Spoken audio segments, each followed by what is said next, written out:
listening to Backbench Drivers. I'm your host, John Lawson, and joining me this week for the second time, I have special guest John MacGowan on. Now, we've had John on in the past to discuss the history of a fascinating figure from the Liberal Party history, and that is Ljenko Urbančić. That was an awesome episode. I mean, it was probably one of our best received, and people have been begging for a follow-up ever since. So I thought I'd get John on for perhaps a mini series of episodes discussing the maybe rise and definitely fall of the right faction within the Liberal Party on a state-by-state basis. At least that's the plan for these couple of episodes. But without further ado, I'll introduce John. John, take it away and tell us a little bit about your involvement in politics. So I was a Liberal staffer and Liberal political operative for 21 years, if I'm being completely honest. And I quit in 2019, now work for myself. That whole time, I was a reasonably in good standing member of the right faction of the New South Wales Liberal Party. And yeah, I do have a fairly good understanding of the history of it, and a lot of stuff that people don't really know about. How the actual party works and how it got to where it is today.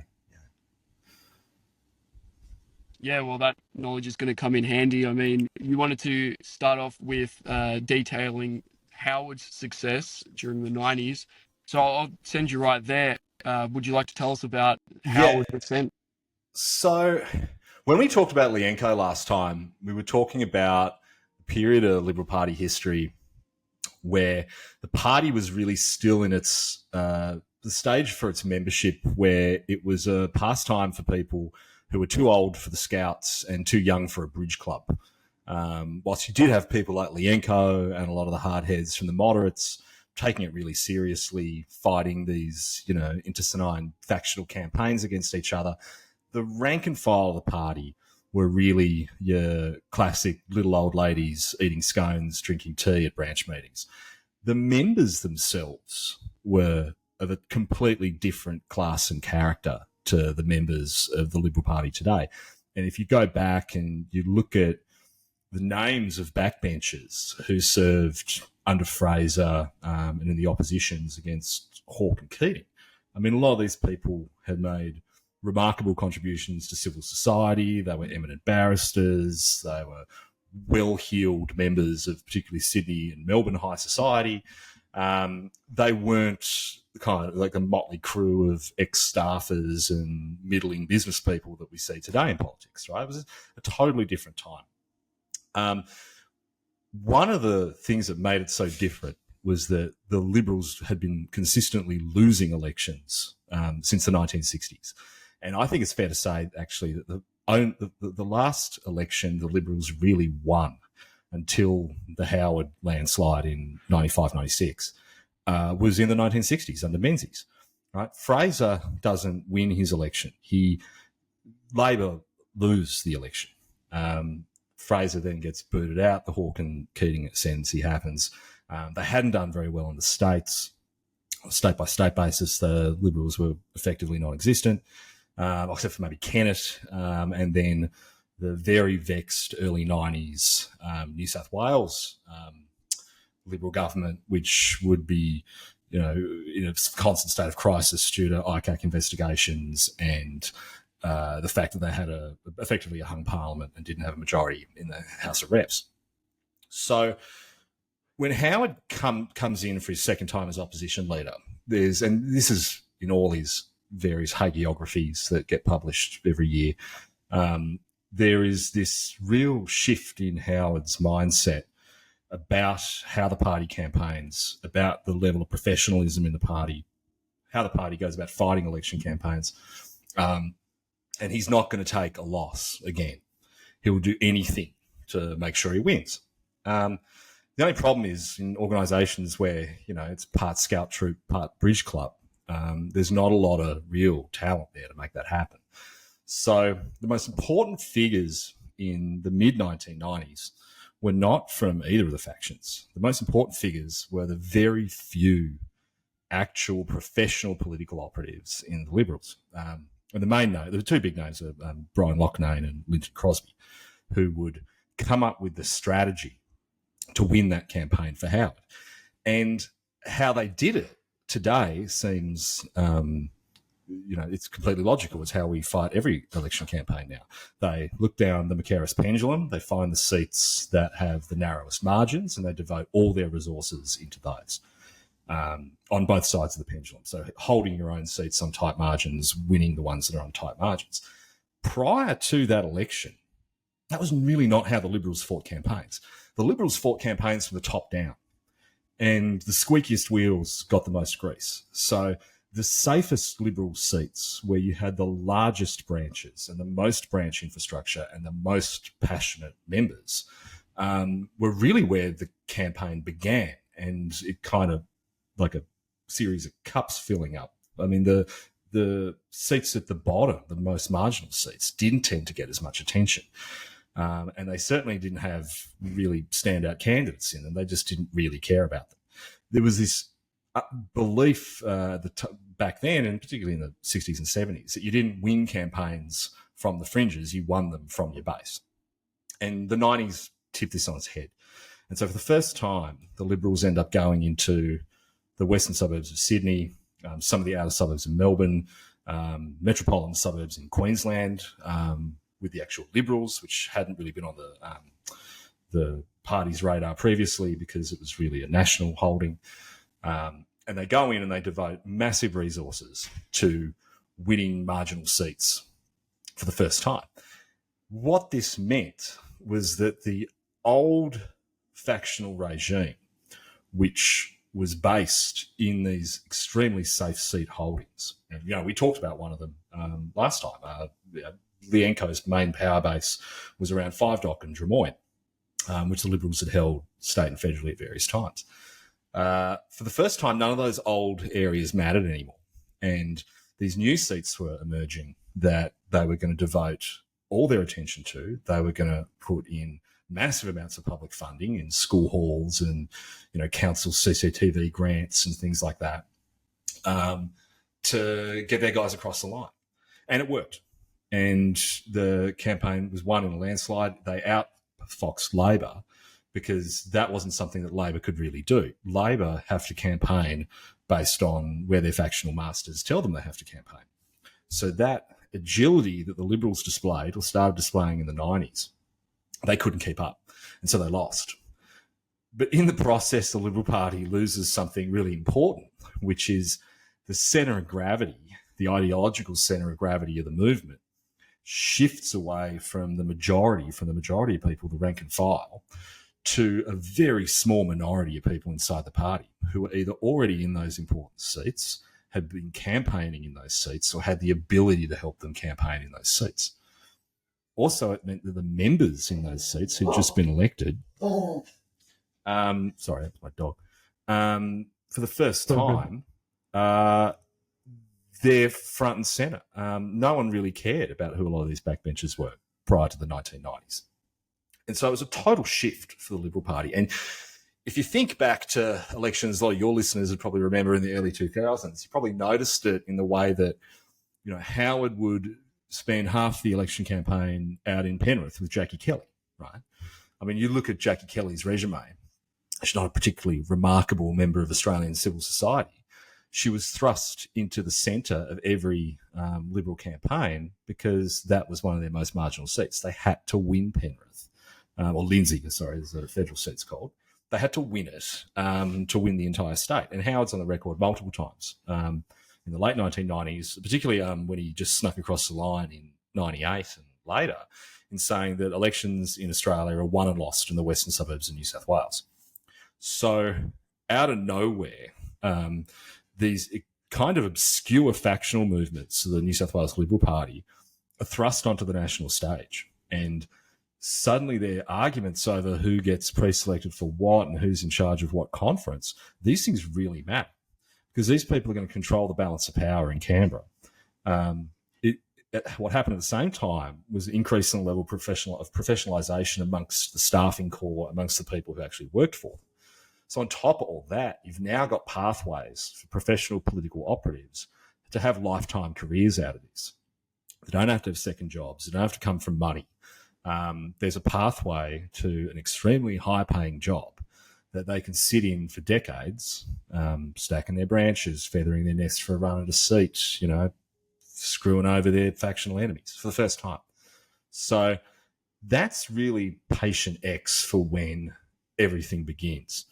And one of the side effects of this was that the moderates in New South Wales, their power base had for a long time been Sydney metropolitan area, so Sydney Metro and surrounds, and the Northern Beaches, the North Shore of New South Wales. But now those seats don't matter anymore.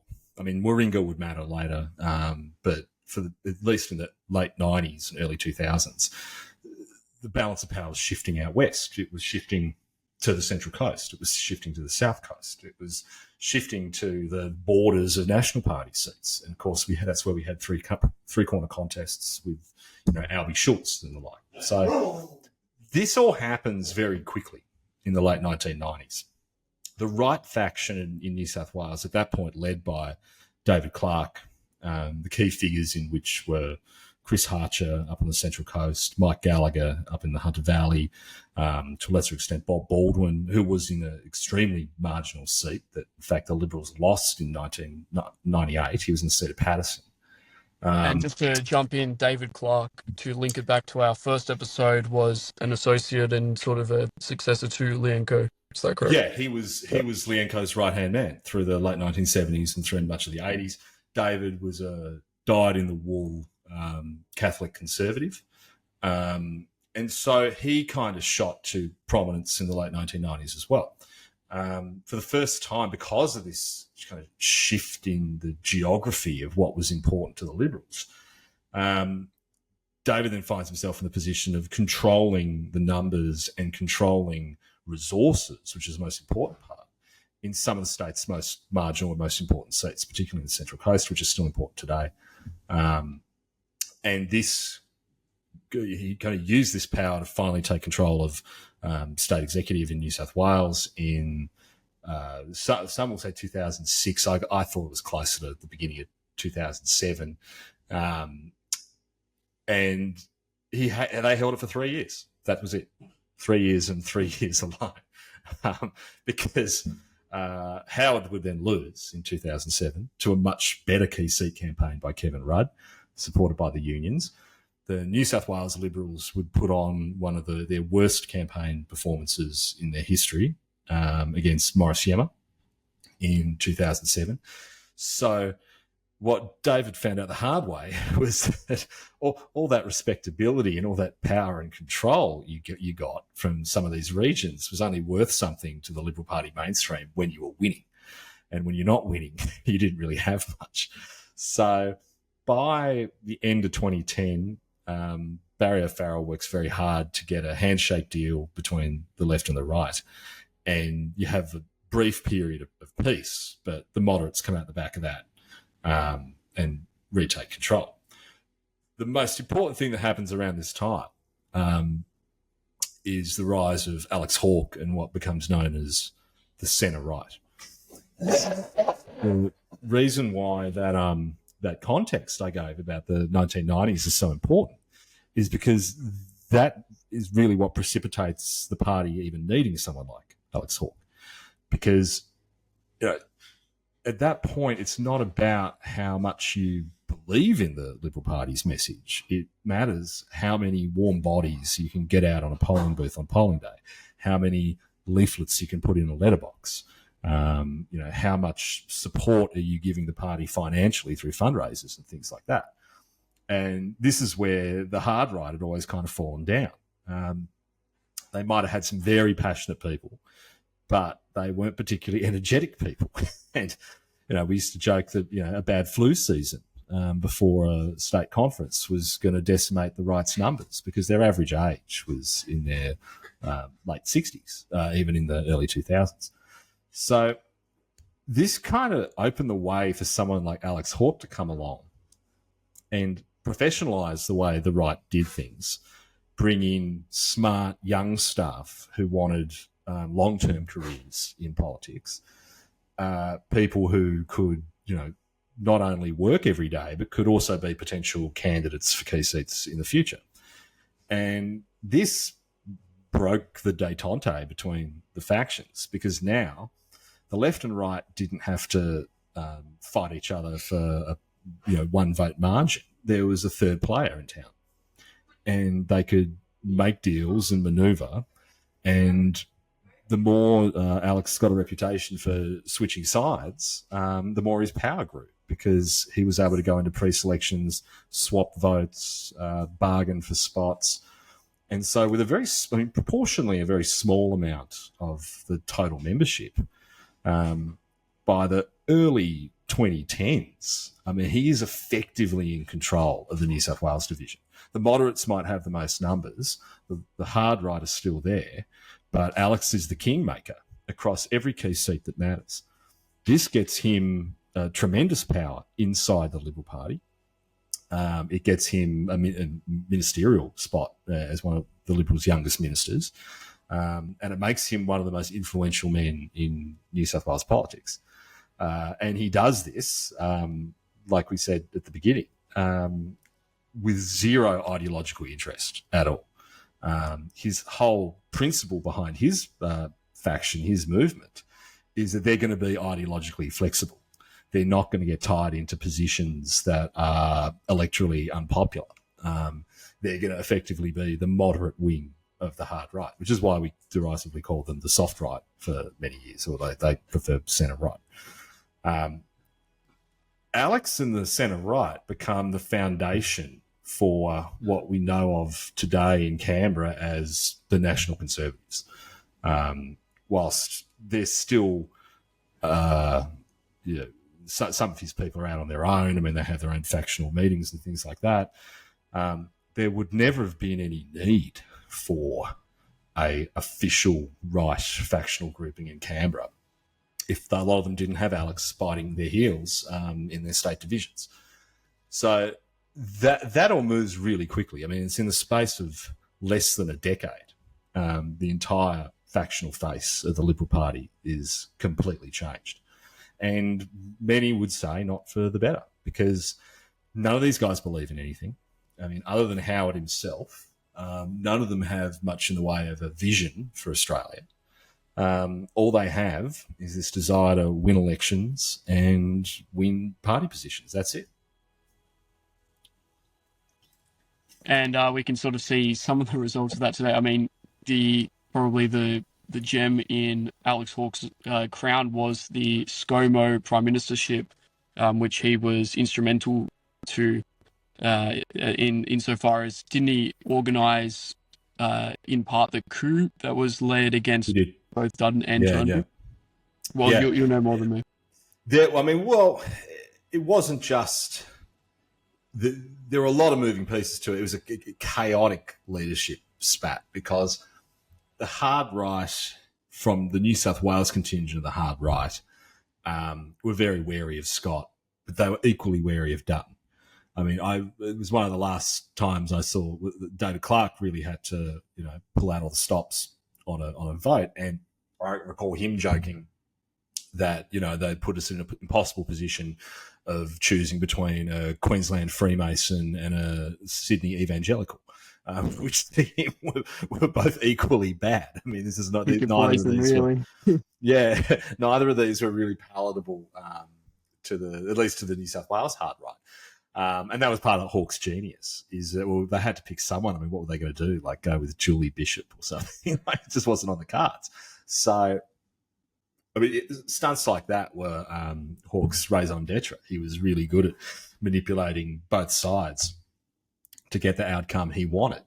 And of course, it just turned out to be an unmitigated disaster. Scott Morrison, it doesn't matter what side of politics you're on. You can be a dyed-in-the-wool Liberal and still admit Scott Morrison is arguably the worst Prime Minister this country's ever had. We now face a crisis where he was so bad that Anthony Albanese, arguably one of the weakest Labor candidates they've ever put up to an election, he wins, and now 3 years later the country's in complete social disarray. And Dutton might get back in with a Liberal Party that is not structurally any different to the one that everyone just kicked out.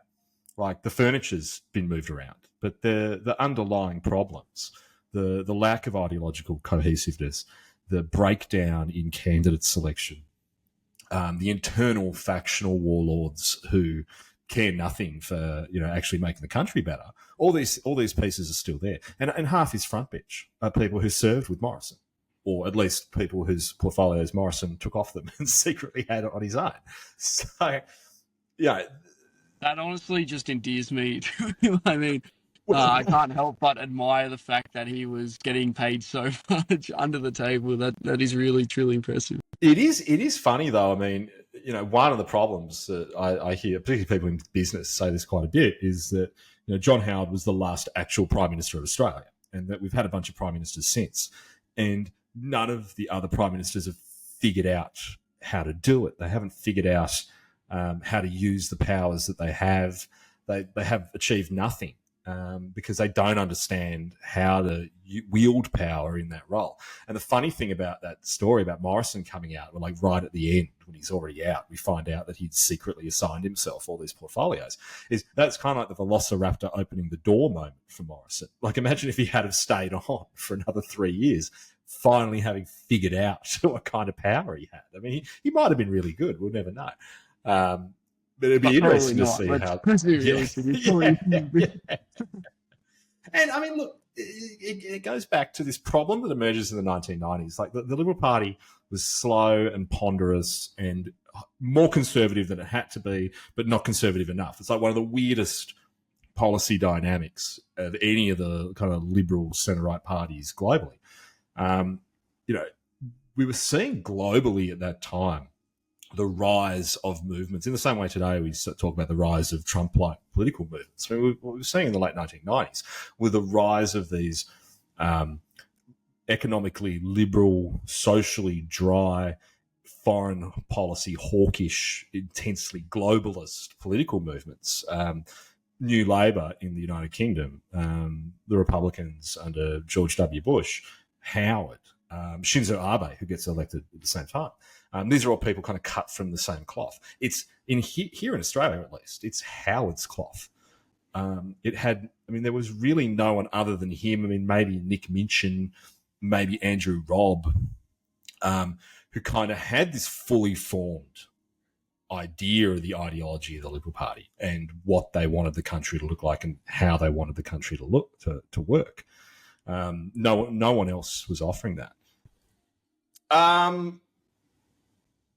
There's the Fraser years, but that's kind of, people find that stuff pretty boring. I mean, and that's kind of what I'm getting to at the beginning, right? This period, that period through the late 1970s and the 80s, like they were deliberately boring.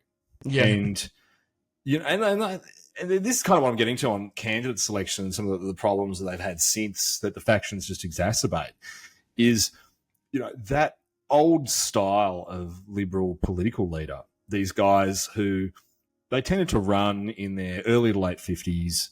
They had successful careers as lawyers, as public servants, as senior bureaucrats, ex-military personnel, accountants. Like these guys were boring and they were in semi-retirement effectively. I mean, their job as MPs, they were basically retired. They didn't really care that much about whether or not they won government. I mean, it was one of the reasons why Hawke was able to get himself pre-selected for the seat of Mitchell so easily. The previous member for Mitchell was this guy, Alan Cadman, who was a great guy, great member, had been there for donkey's years. They did very little, was not especially passionate about getting the Liberals elected. And half the party room were guys like that.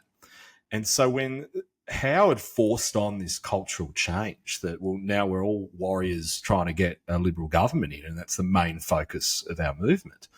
As boring and ineffectual as a lot of those guys were, I mean, at least they were deeply embedded in their local communities. They were deeply embedded in Australian civil society.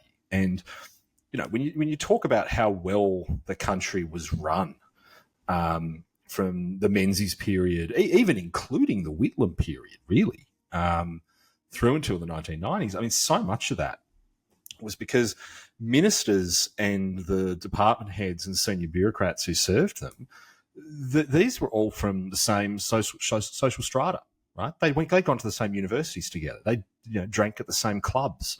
Their wives knew each other. They played squash. Like, there was a culture in Australian public life.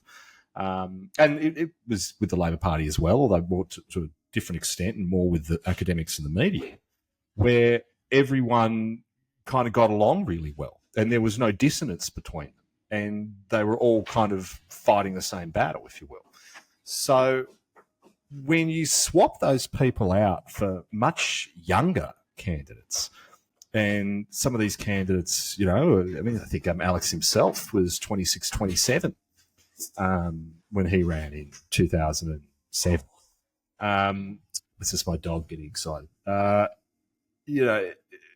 changes the entire makeup of the party when you change the character of the people who are leading it. And it changes how they interact with government, how they can actually lead. When you suddenly have guys from a different social strata, new money, young people who've only ever worked in politics, and for a long period in that first decade of the 2000s, what we see today in the public service, whether you want to call it DEI or the shift in character of people who are drawn to public service, that hadn't kicked in yet. I mean, the senior most figures in the Howard government at a bureaucratic level, your Max Moore-Wilsons, your Nick Warners, Dennis Richardsons, I mean, these people had already been there for 30 years, and they were people like that. And so then to have a bunch of, young blokes in R.M. Williams boots show up in their early 40s thinking they know how to run the government, I mean, it did create a lot of tension. And no one really took a step back and said, well, our country did run quite a bit better when these boring old dudes were the ones who ran it. Because if you look at how our constitution was created, I mean, that was the kind of unspoken thing in our constitution, right, is when Henry Parkes and Barton and everyone are sitting around the table at the constitutional convention, the thing that they didn't write down in the constitution was they expected in perpetuity everyone around that table to be just like them forever, to be, elite wasps, if you will. When you lost that, when you started having these pressures, I mean, to pre-select more women, to pre-select from different ethnic backgrounds, to pre-select young people from straight out of the Young Liberals, because they'd rendered unto Caesar, manpower and money for campaigns. When you had that shift, Australia really lost something vital about how we're run. And I was a bigger offender of that as anyone. I mean, I had no business being in some of these ministerial offices, telling seasoned bureaucrats how to run the country. But that's where we got to there you in are. that period. Yeah, like that's what happened. And I mean, I was probably one of the better ones. Like, there were guys younger than me who were doing that. And it's just been a disaster for the country. It's been a disaster for policy making. I mean, today there is no policy making, really, I don't think. You occasionally see, them push an idea that's popped up through the media. I mean, something like that nonsense misinformation bill or the under 16 social media ban. Like, you might see a bit of that low hanging fruit, but we're never going to see out of Canberra generational economic reforms like the GST. We're never going to see something like the Henry Tax Review get implemented. And it's even worse situation in the States. I mean, I was speaking to some guys from the New South Wales division of the Liberals this week who were lamenting the fact, they're going to go into their next election against Minns, who's a very good candidate. They have no ability in that opposition to come up with the kind of transformative infrastructure campaign that Barry O'Farrell did for 2011.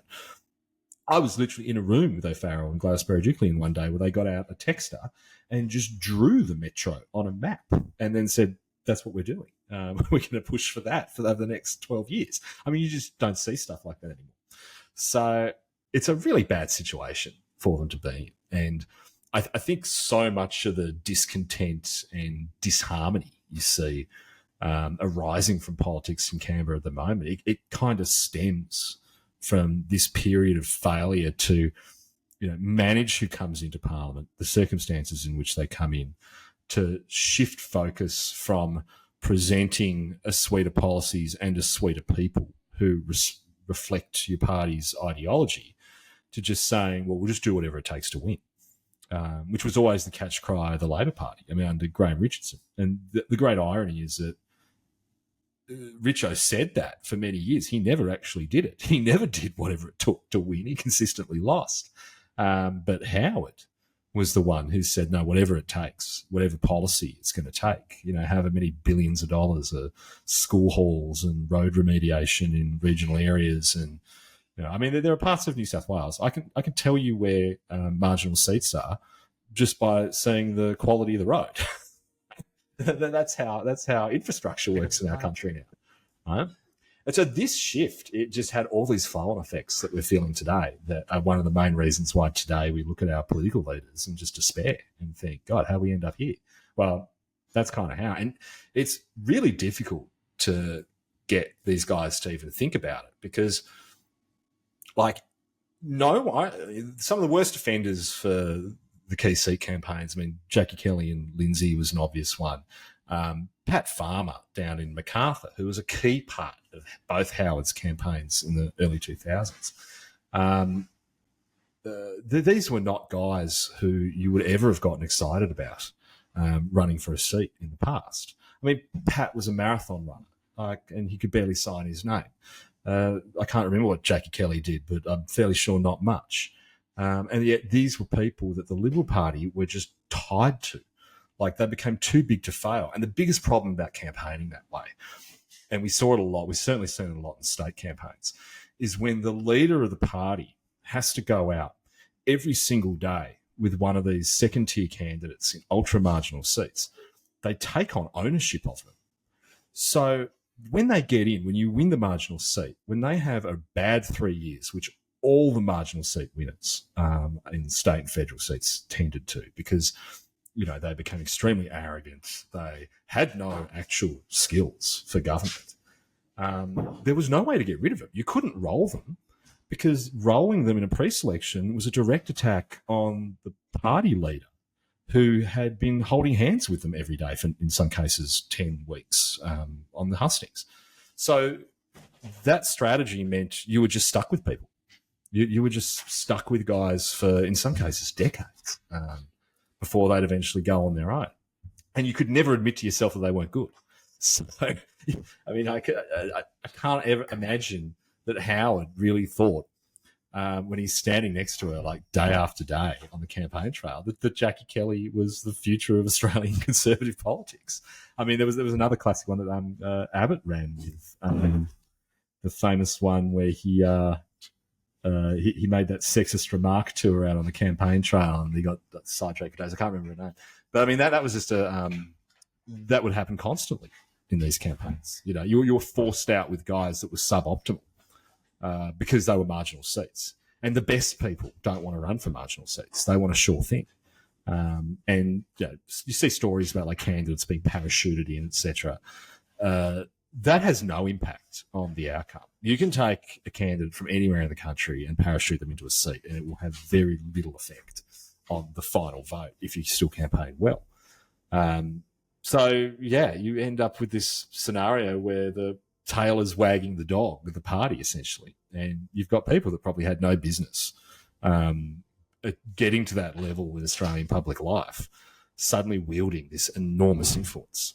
And in some cases, supporting pretty insane policy positions as well that we'd get tied into. Some of the, so much of the aggressiveness in the 2000s on things like, the war on terror and supporting the Americans. This was pushed by a lot of these backbenchers who just didn't have the intellectual credibility to talk about anything else that wasn't on the front pages of the newspapers. These weren't people that could sit down and studiously care about real policies. So policies became about sound bites, not because it was easier and it worked better, but because that's all these people were actually capable of doing. And it really reaches its zenith in Scott Morrison, a man who you would not probably pay to run an advertising agency, let alone a country. And yet his was a marginal seat for many years. He's a classic example of that. So, how it ended up just further cementing the factions then becomes a problem for how the parties run today, because the factions don't represent, they still to this day don't represent the areas of the states and the whole country where the most number of like actual Liberal voters are. Today the moderate strongholds are all dotted throughout metropolitan areas where you have no hope of Liberals ever winning.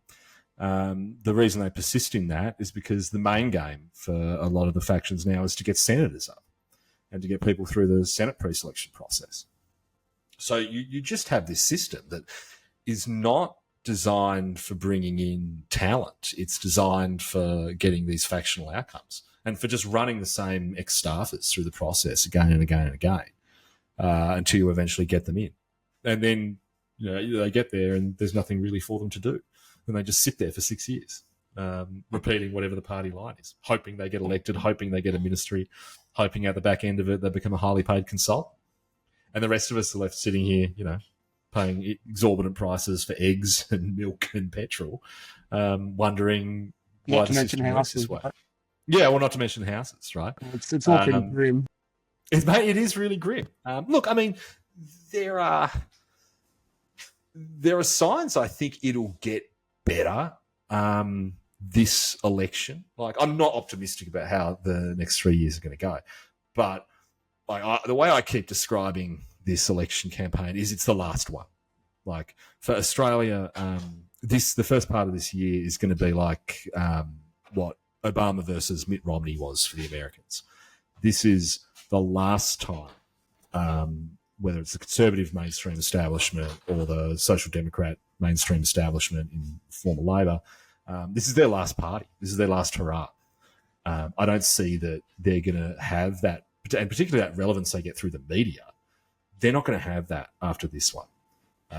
We're already seeing transforming that. I mean, fundamentally, I can't imagine there's going to be a Trump-like figure rising up. But I can't either. But I mean, you got to remember what happened in the United States. They didn't carve like a straight path from, the disaster that was that Romney-Obama election, where the GOP were in complete disarray. They didn't just suddenly go to MAGA straight away. Right. The first thing that happened was you had, despite how badly Romney did in a lot of heartland Republican seats, he had Sarah Palin and the rise of the Tea Party, right? And the Tea Party movement was vital in kind of one of the vital steps on the path to Trump. You then had all these young guys who might have ended up going into the GOP as staffers, as operatives, as party workers in the young GOP, etc. Diverted instead, post that election, into the University Conservative Club movement. And, there are people, Stephen Miller in Trump's administration is a great example of that. He ran a conservative club at Duke University with Richard Spencer. Today he's running the United States. Could have been. So, yeah. He denies knowing Richard Spencer now, but I think there's a lot of evidence that they were in the club at the same time together. Right. But what I mean is that all those kind of hoops you jump through after the establishment goes into this like rancid decline, we haven't even started going through them yet. So it is folly to believe that we're just going to wake up one day and there's going to be an Australian Trump, like whoever that could be, like Matt Barry or someone, is just going to show up. Yeah, I mean, he's the only one. He's the only one I really think of. I don't know if he wants to do it, but we're not going to make it to that point. And like, there's a heap of things I think are emerging at the moment that suggest we might be on the cusp of that happening. We're seeing like huge growth in independent right-wing media that didn't exist previously. I mean, you're a great example of that. We've got a lot of our friends online who are doing podcasts, who are creating content, making videos, starting news aggregators. Notice and News is doing really well. We've got guys who are running campaigns, like Jordan Knight. He's out there running an anti-immigration campaigns. We've got guys starting new organisations, old organisations like Australian Natives Association, like suddenly growing again. And then you've got our, the guys who wear all black down in Victoria. So you've got like all the kind of really good news. So, but what it is, if you look at it from the right perspective, it's the same preconditions for change that you had in the United States before Trump had ever thought about running. And we have them all now. It's just we're not the United States in 2015. We're the United States in 2011, 2012, right? We don't have our Breitbart yet. We don't have our Tucker yet. We don't have that popular movement post something like the Tea Party. But that all might come. But that's why I just think this will be the last campaign where we don't have that. And then in 3 years, I think that's going to grow. The big question then becomes, and this is the debate that I still don't think is settled by much of the right, is the Liberal Party, is either entryism into the Liberal Party the method of doing that, or is it starting a new party? Because, of course, at the end of the day, MAGA is an entryist project for the Republican Party. Like, they've moved in and occupied the Republican movement. So you can't rule it out for us long term. But I think what I'm hoping to educate people on is, like, what are the pitfalls to going anywhere near these guys?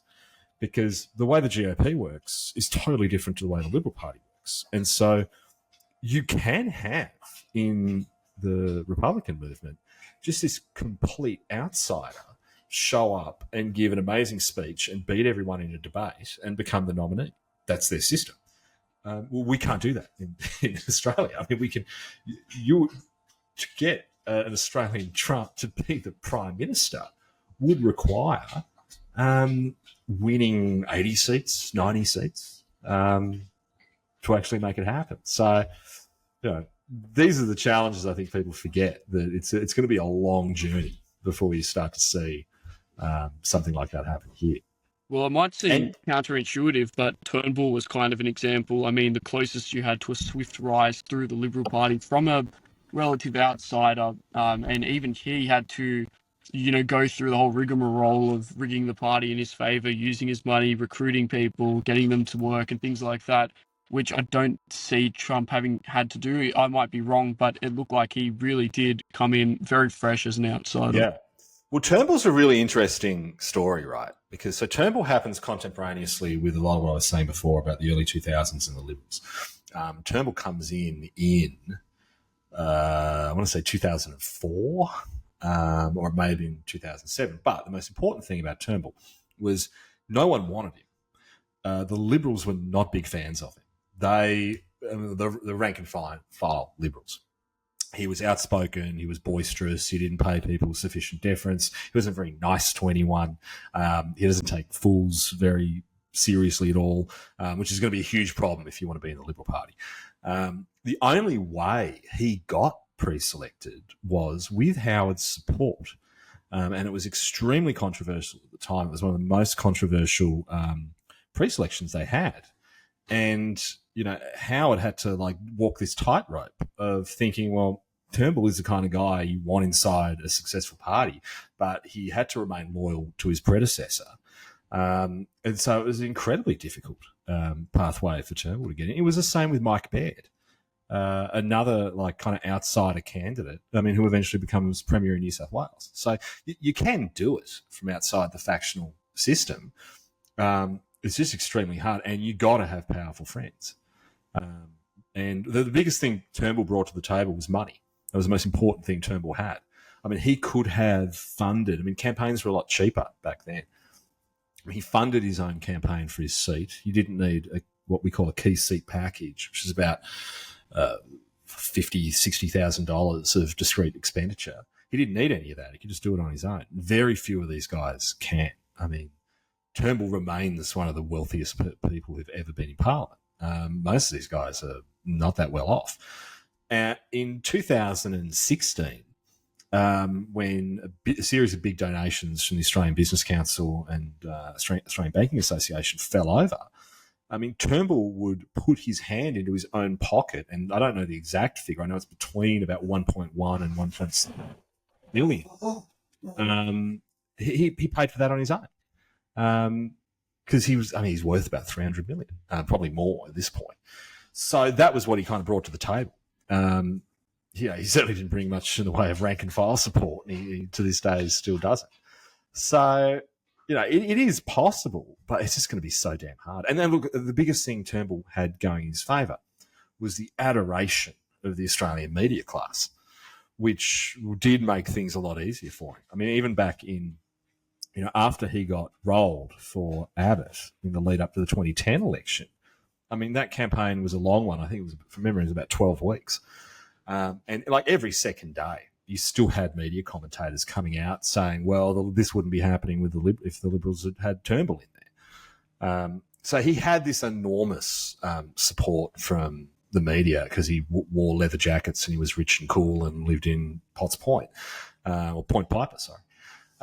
But no one else had that. So that's kind of one of the things to consider when you think about, well, is the end zone of a right interest project in the Liberals going to be promoting someone to lead, and who is also from outside our mainstream as well. So, I mean, I think it would be hard enough to get enough of our guys into the Liberals to make this change. It would be impossible to then do it for one of our own kinds of people. It would have to be an outsider, probably someone from the business community. They're going to have to be filthy rich. They're going to have to be like at least as rich as Turnbull. They're going to have a lot of friends in the media who are going to support them. That's the only way you're ever going to be able to pull something like that off. You'd also have to be willing to just clop it in the face for a long time and expect not much in return and be able to weather it all. Well, yeah, and look, the other thing that everyone forgets, I mean, Turnbull has a great life now because he was already wealthy. I mean, he has great investments. He does interesting stuff on climate change, whatever that he's into. But you got to remember that none of these guys get good jobs. I mean, Howard didn't even go and get a job afterwards. He was too old. Abbott, like lectures one day a year at Bucharest University. Rudd just went back into the public service, basically. No one has quit from that level and gone on to great things, I think, ever, really. I mean, particularly given that a lot of the older prime ministers and senior ministers were already quite old. I can't think of anyone who quit and made their fortune, or anyone who really went on to far greater things after they were gone. I mean, there's a couple of very isolated examples in New South Wales.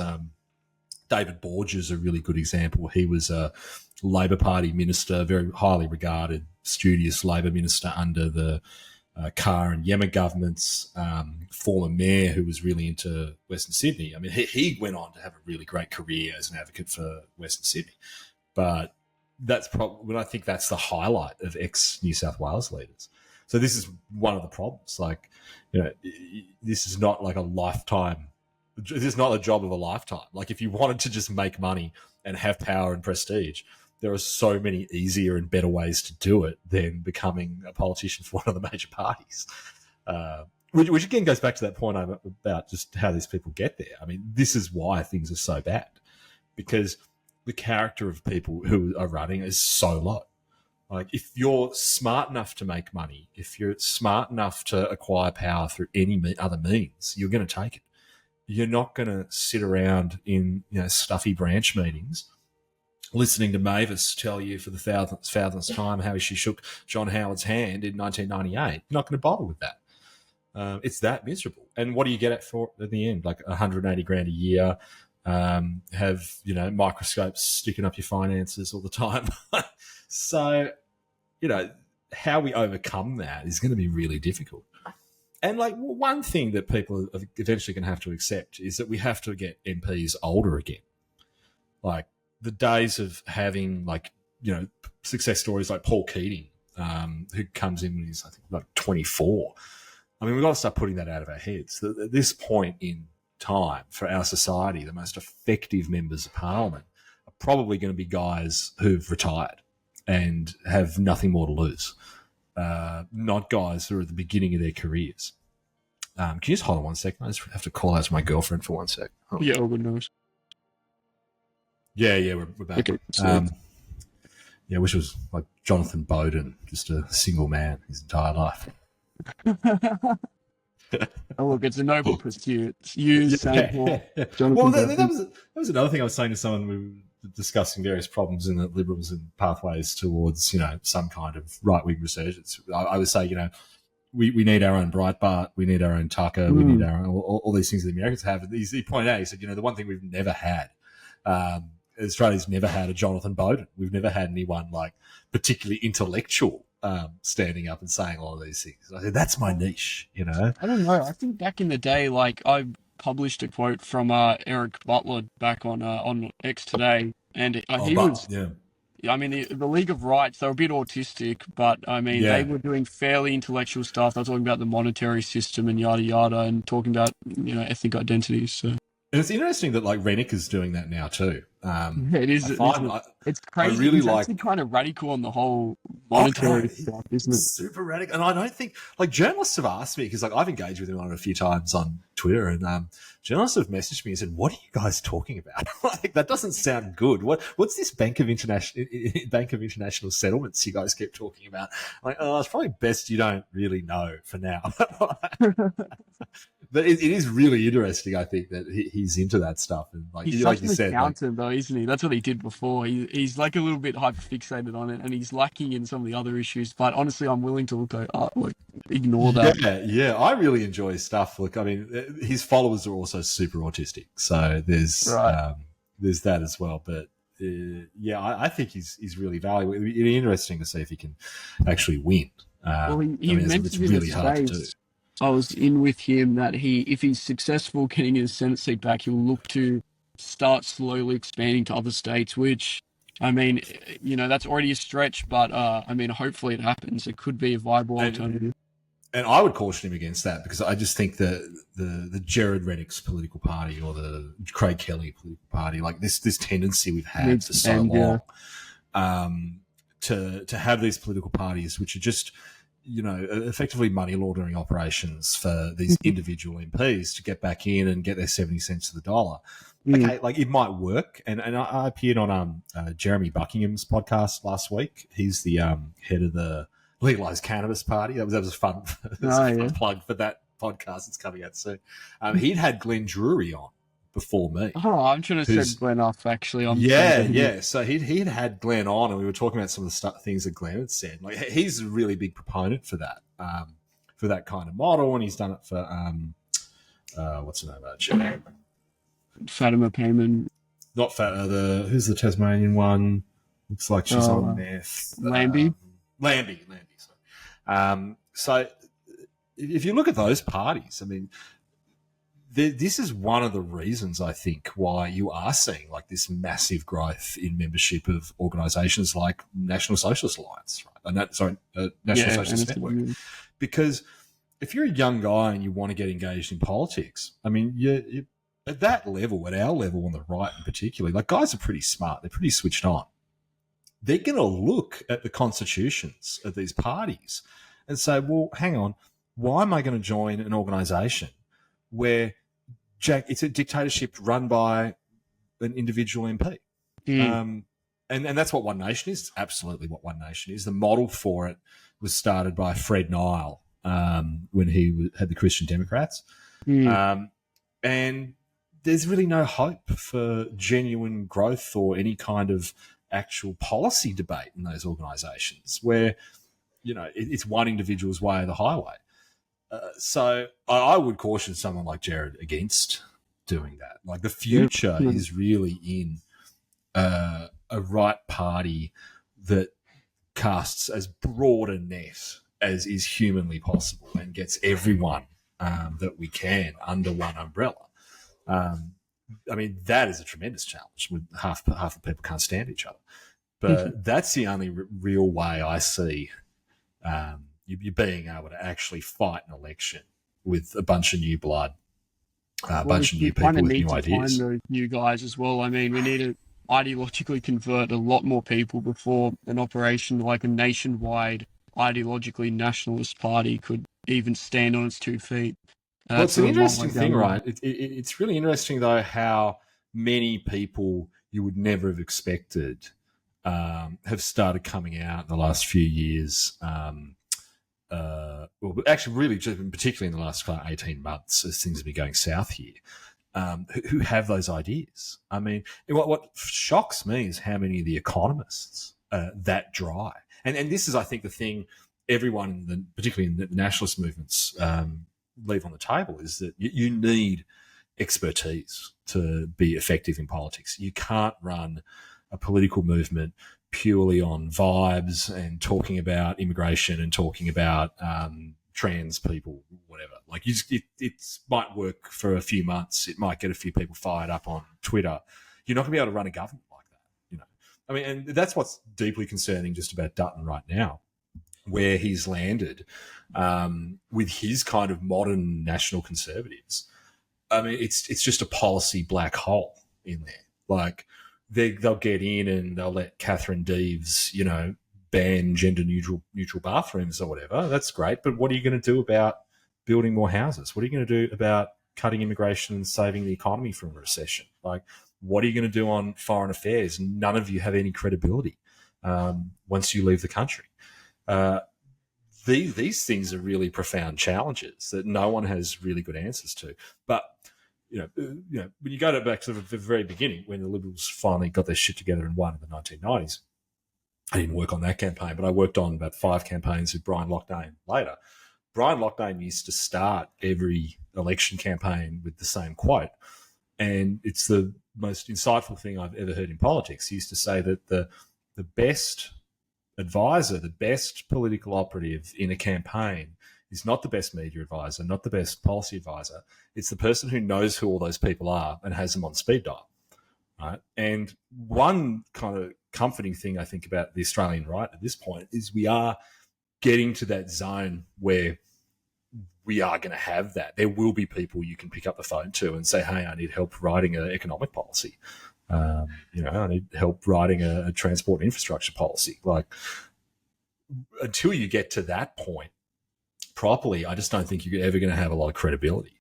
I had this discussion with someone recently about immigration policy. I think everyone is on the same page. The policy at this point is immutable. Everyone wants a 3-year immigration pause, right? But take a step back. What do you got to do after that happens? Like, that's a great policy to campaign on. You can do it on your first day in office. Okay, what do you do next? So GDP is running at like 0.3 per capita. We're already in a effective recession. So when you plunge that down and the national accounts are thrown out of whack and suddenly you're paying larger repayments on the deficit, whatever, like, well, what's your policy response to that? You know, I mean, one of the best things that'll come out of an immigration freeze is you're going to send all these universities that do nothing but hate us, you're going to send them bankrupt. But okay, what are you going to do about valuable scientific research? What are you going to do about making sure there's enough lawyers, enough doctors? So all these challenges that flow out of that, if you want to create a credible political movement, then you need to have answers to that. You can't just say, oh, we'll just patch that together when we're in. And that's one of the things that Trump was so successful at this time, because he proved it last time with his flurry of executive orders. He was one of those people who had the ability to say he was going to do something extremely difficult. And then people had comfort that, well, I assume he knows he knows how it's going to work. And it's been proven correctly. I mean, he's getting in there now and he's passing executive orders. And he's doing all these incredible things because he's thought everything through. We just don't have that yet. I mean, I don't think the average, even existing liberal so-called right-winger in their party room has any idea how to pass a law or to move a regulation. I just don't think they understand the system that they themselves work in to that degree. So if we want to win, if we want to have a actual nationalist movement in the future, that's the kind of people we need. And also, you can't just run them. That's easy mode, right? So you have to actually cultivate those people internally, because if you're going to take all those people with all that expertise and then run them in seats, they're going to have heaps of other work to do. So they're not going to be sitting in back rooms doing all the actual work. So, these things will eventually come together, but these are all the challenges people sincerely need to think about. And a lot of thinking will be done, but we're approaching the end of the episode here, John. So I suppose we'll finish up with maybe just a recommendation from you. What would you advise those who are nationalists and are curious about how they can contribute towards bettering this country in any of the many ways which it does need bettering? what would you recommend they do? What's the starting point? Is it to go to uni? Is it to get involved in the parties, or what's the situation? Get a job. Get an actual job that can support a family that you can potentially drop in and out of for the rest of your life. I think that's the most important thing. It's my biggest regret in life. Like, I think, it's like politics is my only skill set. I mean, I'm an okay PR advisor. Like, I can dig dirt and whatnot. But at the end of the day, my entire skill set is politics. I never learned a trade. That didn't even learn how to, program a computer until I was in my late 30s. So getting something you can fall back on for the lean times, that's vital. And in terms of how you get involved, I think the biggest thing is just getting into whatever organization you're happy enough to go to, whether it's because your friends are there or because you genuinely believe in what they're talking about. The chaps in all black down in Victoria are not for everyone. People need to understand that there are other, and I'm loath to say more moderate organisations, but there's certainly more respectable organisations if you want to have a job and a career and maybe long-term think about getting into politics. There's organisations that you can join. I mean, Sydney Trads, a great example. Australian Natives Association is a great example. There's a lot of groups that people can join where they're going to get that same interaction. They're going to network with people about politics, without necessarily exposing themselves to the constant threat of arrest. And a lot of those outfits are very cerebral, and you're going to learn a lot, and people are going to give you great book recommendations and podcast recommendations, and you're going to learn a lot about our world. So that's, I think, the biggest piece of advice. And follow us all on Twitter. Well, that, of course. So networking. Yeah. Now, how can people find you on Twitter and find more of your work? John_MacGowan is where you find me. I'm popping up on a few podcasts over the next couple of months. So, you'll probably see me pop up in a few odd places. And myself and a former colleague, we're going to be doing we're hoping, daily podcast during the federal election when it's called. At the moment, trying to budget for, we think it'll be about a 5-week campaign, which is just going to be like a 45-minute wrap up of the most idiotic things they've done that day. I think it's mostly going to be for the jokes. I don't think we're going to get into a lot of serious discourse with that. So watch that. We haven't given it a name yet, but it'll be funny, I think. Whatever the name is. I'm looking forward to it. Should be good. Yeah. And John, thanks for having me on, mate. No worries. Thanks for coming on. All of your one link will be down in the reply. So everyone should go follow John MacGowan on X. And that's pretty much it. Thank you for joining me. Thanks, mate. See ya. Have a great rest of your week.